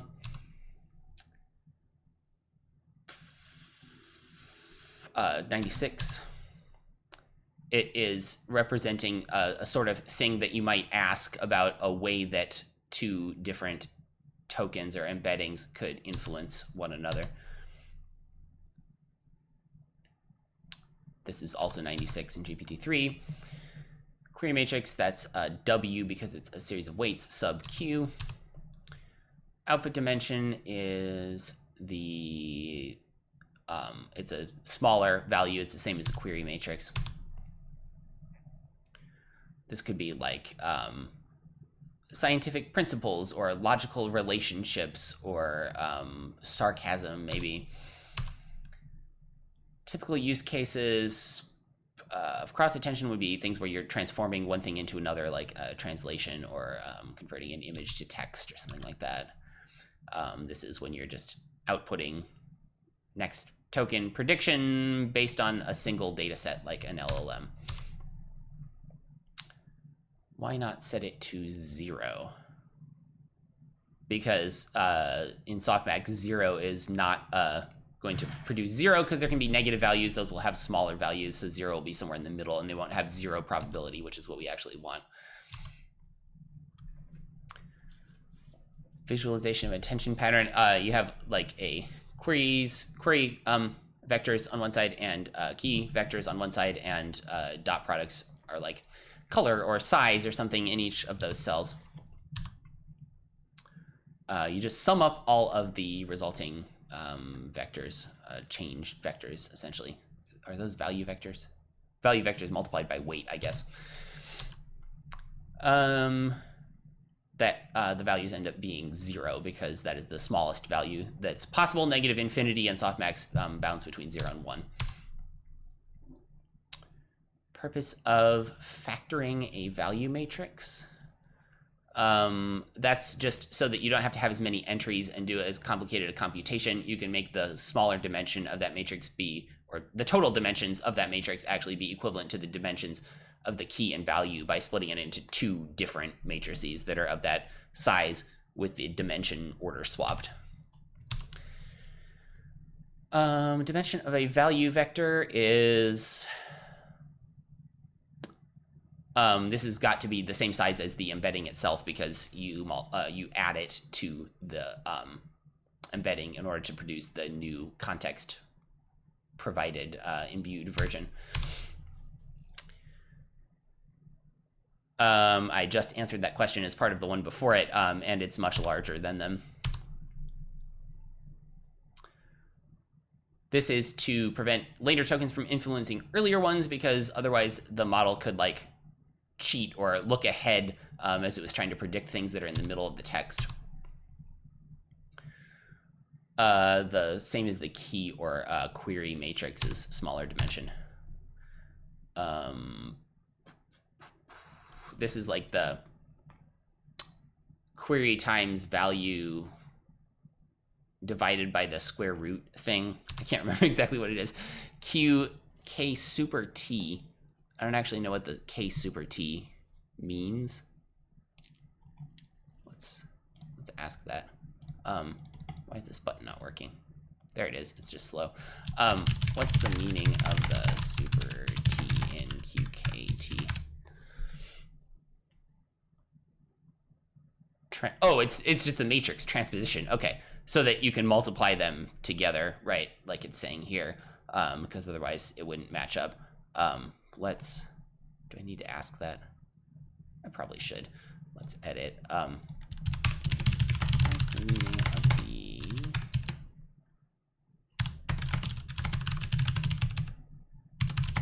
matrix transpose?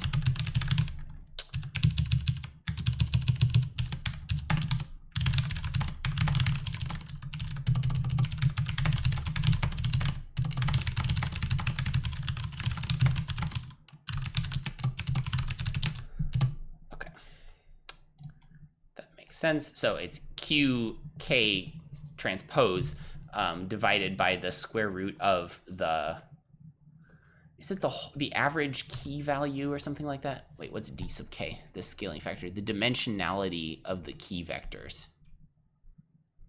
Okay, divided by the dimensionality of the key vectors. And he said that's just magic, that just happens to work well, which I guess makes some sense. I'm gonna say forgot. I think I'll be able to come up with that next time.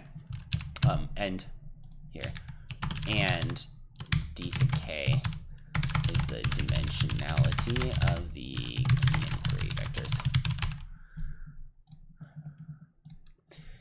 They're usually grouped into multi-head attention blocks. Softmax is applied to the weights produced by multiplying the, or coming up with the dot product specifically of the query and key vectors. That's what that column represents. What additional information to embeddings and code besides meaning the position of that token within the source? Let's change that word to token to match our changes elsewhere. I just missed that one.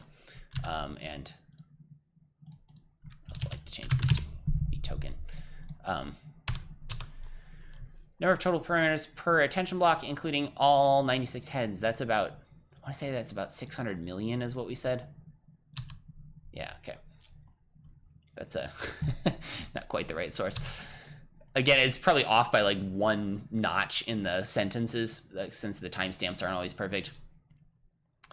Notation for the key matrix is E or W sub K.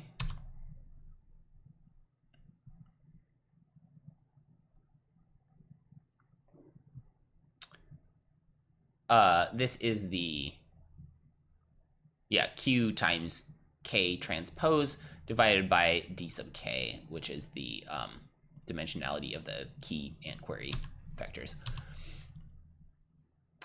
Because there's so many layers, if you end up having a multiplier which is larger or smaller than 1, it can grow exponentially out of control. And there's just more time for that to get out of control. This is, well, it's about 1/3 of them. I think we concluded it's about 1/3 of them. And that is about 60 billion. Hold on, is my math right? Yeah, 60 billion, because there's 175 billion total. About 1/3 of. I just think it's good to have both of those in there, because yeah, I don't care whether I can handle that specific process as long as I know all those values, whichever one I happen to find easiest to answer. Plus then I can check that result. Attention pattern purpose is to figure out which words or tokens should interact. You don't have to mask because you can't have later tokens affect earlier tokens because the key and query values are coming from different data sets. Meaning of numbers. Meaning of numbers in the attention pattern. I think what it's asking for is the meaning of the weights, which is like how strongly a word should influence another's meaning. Yeah, meaning of weights in. Okay. We'll just go ahead and finish these. This is self-attention. This is gradient vanishing or exploding gradient. I want to say hard because I struggled to come up with that a couple times. Cross attention is where you're doing the attention mechanism between two data sets rather than within other tokens in a data set. They're added to the original embedding. They're multiplied by the weight in each attention pattern cell or column. Yeah, I guess vectorized multiplication, sure. All right, I'm pretty happy with how that went. You know, I could come in here and also take a quiz on it. I don't really feel like I need to at this point, but that is also a feature on there. So, you know, on the topic of the flashcards, I spent a lot of time editing my own flashcards. You don't have to edit your own flashcards. Personally, I find that my ability to keep up with reviewing something like this and be excited about the topic is like greatly increased if I make sure that my flashcards are like really attuned to the kind of thing that I want to study and remember.